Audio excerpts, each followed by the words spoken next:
halimbawa, sabi ko nga sa kapatid ko, no? Bakit kinakapit nyo yung, ini-embrace nyo, niyayakap nyo ang hindi nyo mayakap. Ngayon, nagkautang kayo ng ganon. Ngayon sa akin, yun, ako nagpubayad ng kanilang utang. Hindi lang 1,000, hindi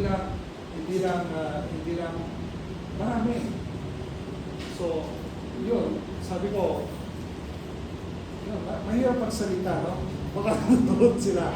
Hindi basta-basta pera. Tapos sabi nila, ngayon, ang ganitong alaga, minsan magagastusin nila sa Pilipinas. Sabi ka niya, nung binibigay ko na yung pera. Tapos sabi niya, bayaran niyo ang utang niyo. Ayokong hinahabol kayo ng mga tao, interest kayo ng ganyan, na pag hindi niyo binayaran ito, pakukulong ko kayo. At ang ginawang pa ninyo, attorney siya, lawyer siya. So bayaran niyo yan. Ang laki. Tapos sabi nila, ang mga ganong pera daw ngayong panahon na ito, sandali lang gastusin. Sa inyo na hindi nagtatrabaho, sa inyo na hindi nyo pinagpawisan, madali lang gastusin yung pera. Pero sa aming nagtrabaho, sa amin, binigay namin ang pawis, oras namin panahon sa magtatrabaho. Bawat sentimo sa amin, mahalaga at bago namin gastusin yan, iniisip muna namin kung ito ay makakabuti o hindi. Kayong hindi nyo pinagpawisan yan, madali nyo yung gastusin yan. Akala mo kung magsalita, 100,000 madaling gastusin yan. Sabi ko sa'yo, 100,000 madaling. Sa inyo, sige. Hindi nga makita yun, 100,000 o 200,000 madaling gastusin sa panahon na yun. Oo, madaling gastusin sa inyo dahil hindi nyo pinaghirapan at hindi nyo pinagpawisan. Amen? So, kaya sinasabi ko sa inyo, no? Lahat ng burden na ito, dumarating sa buhay natin. Minsan, no, kahit hindi na natin makaya, niyayakap natin yung hindi natin kayang yakapin. Kaya tayo nagkaka-burden at sasabihin nila minsan, kaya ko pagtagumpayan hanggang ngayon na many years na. Bound ka pa rin. Amen? So kaya sabi niya sa Matthew 11:28, no, sabi niya, come to me all of you who are weary and burdened, I will give you rest. No? Lumapit kayo sa akin, kayong lahat na napapagal at nabibigatan sa inyong pasanin at kayo pagpapahinain ko. Yun ang hindi natin makuha minsan eh. Yun ang hindi natin makuha minsan. Minsan, no? Marami tayong mga bigatin sa buhay, pero ayaw natin magtiwala sa Lord. Ayaw natin ibigay kay Lord. Gusto natin tayo ang kumilos, even though nahihirapan tayo, even though hindi na natin kaya, pilit natin kinakaya, pilit natin niyayakap ang hindi natin mayakap. Kaya, the good Lord is inviting a person who are weary and burdened of their lives. Baka isa ka rito, no? Because only God who knows our inner feelings, our emotion, our struggles, our battle, our circumstances, kung ano man ang dala-dala natin, siya lang nakakaalam at siya lang pwedeng magbigay ng solusyon o kagaanan sa mga bigatan natin. And one thing more, only Him who can give a peace whatever burden you have. Walang iba. No man can lighten your weary or burden, only Him. Ang ating Panginoon. Yes, ano sabi niya sa Psalm 139 verse 1 to 3? Ako'y yung sinisiyasat, batid mo ang aking buhay. Ang lahat kong lihim, Yahweh, ay tiyak mo ang nalalaman. Ang lahat ng gawain ko sa iyo ay hindi lihim. Kahit ikaw ay malayo, batid mo ang aking isip. Kaya ano man ang dala-dala natin sa buhay, hindi natin pwedeng ilihim yan. Sabi sa Psalm 139 verse 1 to 3, hindi natin pwedeng ilihim yan. Ang Lord alam niya yan. Kaya, kung magtitiwala ka sa ibang tao para magkaroon ng solusyon yung buhay mo, kaya magkaroon ng solusyon yung bigatin mo, yung dala-dala mo sa puso mo, dala-dala mo sa buhay mo, kung magtitiwala ka sa tao, walang mangyayari.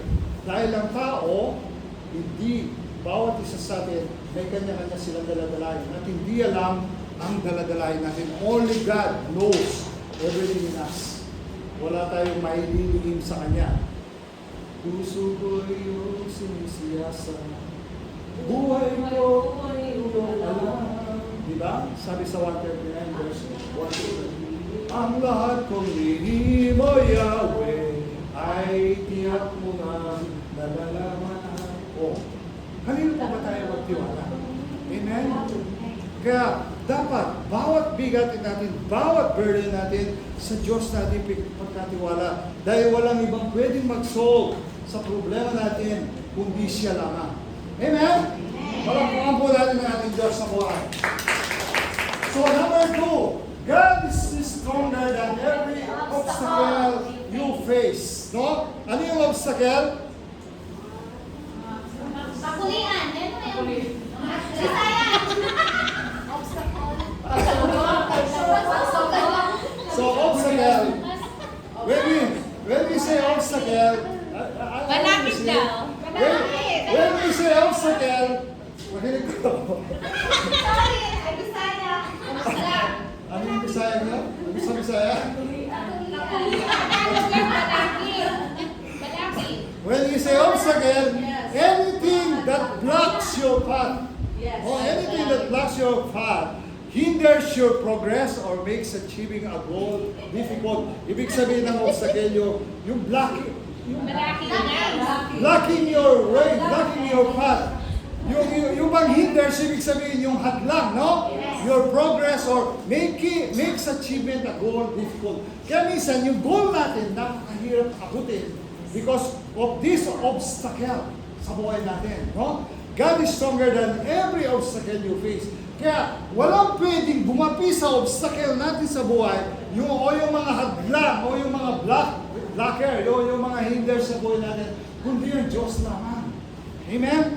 Kaya, whatever obstacle or hinders in your life, for God, nothing is impossible. Sabi niya sa Luke 1:37, for God is nothing impossible. Ano man circumstances yan, ano man obstacle yan. And if you say to Him every time when you pray, Lord, I can do everything through you who give me strength, sa Philippians 4:13, it will gonna happen to help my victory. Kaya pag sinabi mo, kaya kong gawin ito, Lord, dahil ang kalakasan ko nanggagaling lamang sa iyo. Philippians 4:13. Pero kung sasabihin mo, kaya ko ito, malakas ako, bata pa ako, kaya kong gawin, kaya kong mag-partner, kaya kong magtrabaho. No. Hindi mo pwede kayanin yan. Hindi ka magtatagumpay kung hindi si Lord ang kasama mo. Kaya God is stronger than every obstacle you face. Amen? Amen. So, kaya lahat ng obstacle nyo, ibigay mo kay Lord. Sabihin nyo sa iyong katabi, sister. Lahat ng obstacle mo, ibigay mo kay Lord. Ibigay mo kay Lord. Amen? Number 3, no? The enemy's plan cannot stop God's purpose. Are you listening? Ang Diablo ba may plano sa atin? Sabi niya dito, the enemy's plan cannot stop God's purpose. Kaya kung mayroong purpose si Lord sa buhay natin, ang enemy, ang kalaban natin, siya ang nagpaplano kung paano hindi matuloy, paano ma-destroy yung mga purpose ni God sa'yo. But, no? Are you listening? Amen. But, because whatever the enemy's plan for you, he cannot stop God's purpose. Kahit ano yung plano ng enemy sa'yo, hindi niya pwedeng stop ang purpose, ang good purpose ni Lord sa'yo. And one more thing is, the devil is not the one who planning our lives. Amen? Hindi ang Diyos nagpa-plan sa buhay natin. Kaya sabi sa Jeremiah 29:11, for I know the plan I have for you, declares the Lord. Alam ng Diyos ang plano sa magandang buhay natin. Sabi ng Lord sa Jeremiah 29:11, plans to prosper you and not to harm you. Kaya lahat ng plano ni Lord sa atin, hindi planong pahirapan tayo, kundi papagtagumpayan tayo. Pero ang devil, that's why, only the devil plan in our life to harm us. Ang devil, ang plano niya sa buhay natin is to harm us, not to become a victory, no? Merong plano siya sa atin pero hindi maganda lagi. Saan natin makikita to? Opposite to the plan of our Lord to give us life and have it to the full.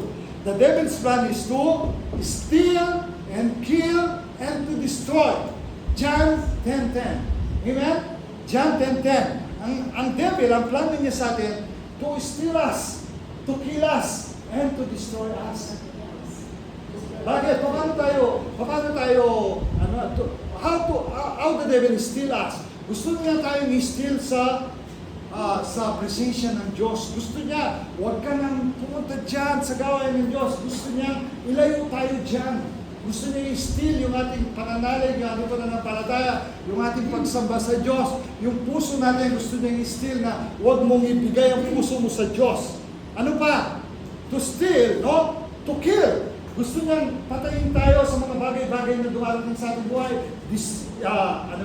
Stress, distress, anxiety. Gusto niya patayin tayo sa mga ganung bagay. Kasi may mga tao dito na pag hindi nila nakuha yung pangarap nila, nagkautang-utang sila sa bangko, yun, papasok na yung devil. Magpakamatay ka na lang. Walang pwedeng tumulong sa'yo. Kaya maraming tao dito na lumulundag na lang sa building, magpapakamatay dahil sa stress nila sa buhay, dahil sa depress nila sa buhay, dahil meron silang anxiety. Yun ang gusto ng devil. Kaya gusto niya, i-steal tayo, wasakin tayo, atayin tayo. At ano pa, sabi niya, to destroy us. Pag na-destroy ka na ng devil, are you listening? If the devil destroy your life, tuwang-tuwa siya at hindi ka na pumunta sa gawain ng Diyos, hindi ka na pakikialaman, total na-destroy ka na niya, total na-kill ka na niya, total nasa kanya ka na. Ang pinakikialaman lang ng Diyos ay ng devil, yung mga taong nandito sa gawain ng Panginoon, to steal them, to kill them, and to destroy them. John 10:10. Kaya huwag natin hayaan yun. Pero ang plano ni Lord sa atin, no? Ang plano niya, to give us life and have it to the full. Amen? Ang plano ng Diyos sa atin, to have life and have it to the full. Ibig sabihin, fullness of life. Walang kulang, walang sobra, nothing is broken, nothing is missing in our life. Yun ang plano ng Diyos sa atin. Hindi tulad ng devil, no? At sabi ko niya sa Jeremiah, talagang alam niya yung plano sa ating buhay. For I know the plan I have for you, declares the Lord, plans to prosper you, not to harm you. Kaya yun lang, panindigan natin yun, no? Huwag tayong mawalan ng pag-asa, huwag tayong sumuko. The same as in Isaiah 54:17, ang sabi niya dito sa Isaiah 54:17, no? Ang sabi niya, ngunit mula ngayon ay wala nang sandatang gagamitin sa iyo. No? At masasagot mo ang mga ibintang sa iyo, ang mga lingkod ko'y aking ipagtatanggol at sila'y bibigyan ng pagtatagumpay. Ito ang sinabi ni Yahweh. Kaya anumang sandatan dumarating sa iyo, yung mga sandatan yan, yung mga pagsubok, yung mga binabato sa iyo, yung mga darating ang araw, sabi niya sa Isaiah 54:17, no? At masasagot mo ang anumang ibintang sa iyo. Hindi ka naman totoong anak ng Diyos. Di ba, binibintang na tayo. Kaya ka naghihirap dahil hindi naman totoo ang Diyos. Amen? Kaya ka nasa sitwasyon mo ngayon dahil hindi naman totoo ang Diyos. That's the devil deceiveness. Pero kung mananangin ka sa kanyang salita, sabi ni Lord, hindi niya ako pababayaan at hindi niya ako iiwan. Isaiah 10. So, hindi niya ako pababayaan, hindi niya ako iiwan, ang sabi ni Lord. Kaya, patuloy akong mananalig sa Kanya. Ano man ang mangyaring pagsubok sa aking buhay, hindi ako bibitaw. Amen? So, ang devil, pag nakita niya marami kang pagsubok at nalulugmok ka, papasok talaga siya, sasabihin niya, asan ang Diyos mo? Answered prayer ka ba? Asan yung mga prayer request mo na matagal mo na sinusulat, hindi pa na-answer? Ganyan ang David. Kaya nga, sabi ko sa inyo, kailangan, ang Diyos, kikilos siya, if you have the right heart and a perfect heart for Him. Kaya lagi natin isipin yun. Tignan mo lagi yung puso mo. Are you in the right track with the word of the Lord? Or lumilihis ka paminsan-minsan? O hindi ka pa talaga, yung pananampalataya mo is to see, is to believe pa. Hindi ka pa talaga naniniwala sa Kanya na believe first before you see. Yun ang tuntunan ng ating Panginoong Diyos. Kaya ang tuntunin natin at tuntunin ng Diyos ay hindi pareho. Number 4, no? God is working behind the scenes for your good. So, ibig sabihin, behind the scene, kumikilos ang Diyos, abang ikay, nagtitiwala sa Kanya. Lord, bahala ka na. Ikaw na bahala dito. So, ang akala natin ng Diyos, hindi siya kumikilos. Pero behind the scene, siya pala ay kumikilos. When we say God is working for us, behind the scene for our good, hindi natin nalalaman at naiintindihan o naunawaan, siya'y kumikilos. Minsan hindi natin naunawaan na siya'y kumikilos. Minsan hindi natin nakikita, hindi natin naiintindihan. Kaya anuman ang dinaranas nating sitwasyon o kalagayan sa ngayon, huwag natin kagad sabihin na, hindi naman kumikilos ang Diyos sa akin. Wala siya. Pag tinatawag ko siya o may hinihingi ko sa kanya, hindi ko naman siya nakikita o hindi naman siya sumasagot. Huwag natin isipin yon. Alam natin sa lahat ng bagay. Sabi niya, no? Alam natin sa lahat ng bagay. Romans 8:28. No? Romans 8:28. Alam natin sa lahat ng bagay, ang Diyos ay gumagawang kasama ang nagmamahal sa Kanya.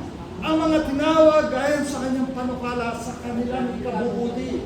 Kaya lahat tayo na naniniwala at nagtitiwala sa Kanya, nagmamahal sa Kanya, kumikilos siya ayon sa Kanyang panukala para sa ating ikabubuti na hindi natin nalalaman, hindi natin nauunawanan, hindi natin naiintindihan.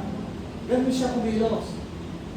Kaya akala mo lang, hindi siya kumikilos sa buhay mo. Pero tuwing nagdarasal ka, pero tuwing may lumuluhang lumalabas sa iyong mga mata at tinatawagan mo siya, kumikilos na siya noon.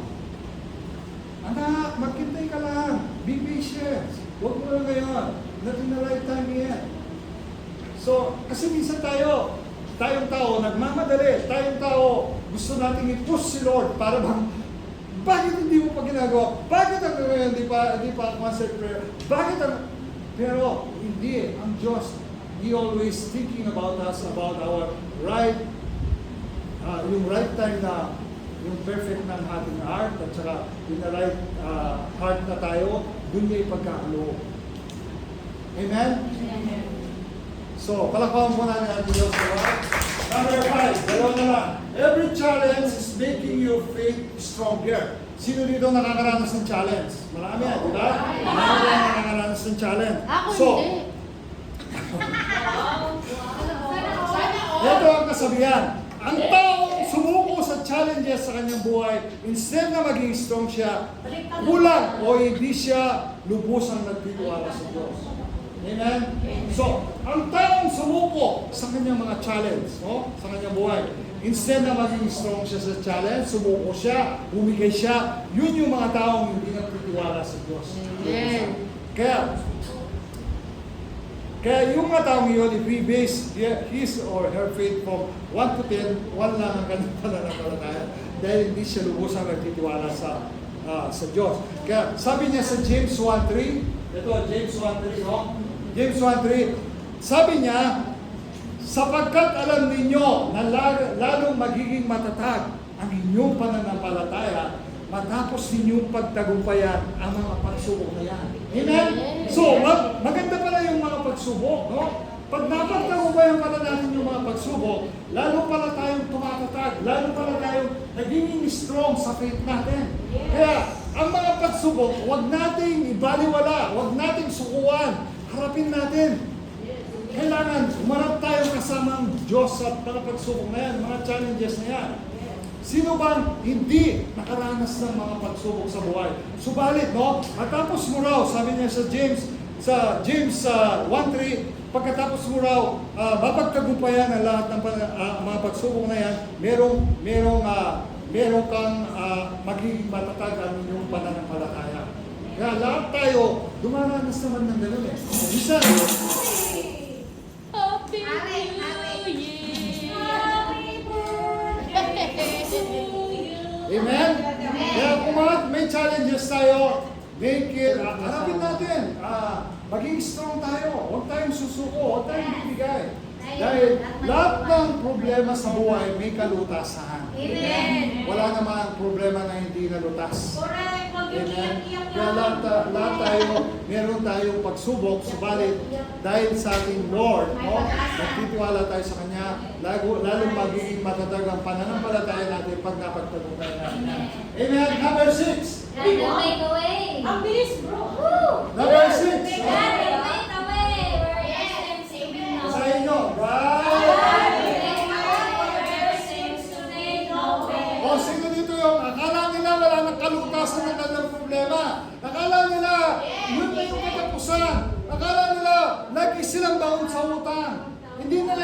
iniisip, God will make a way where there seems to be no way. Akala ng iba, yung daan, yun na yung end.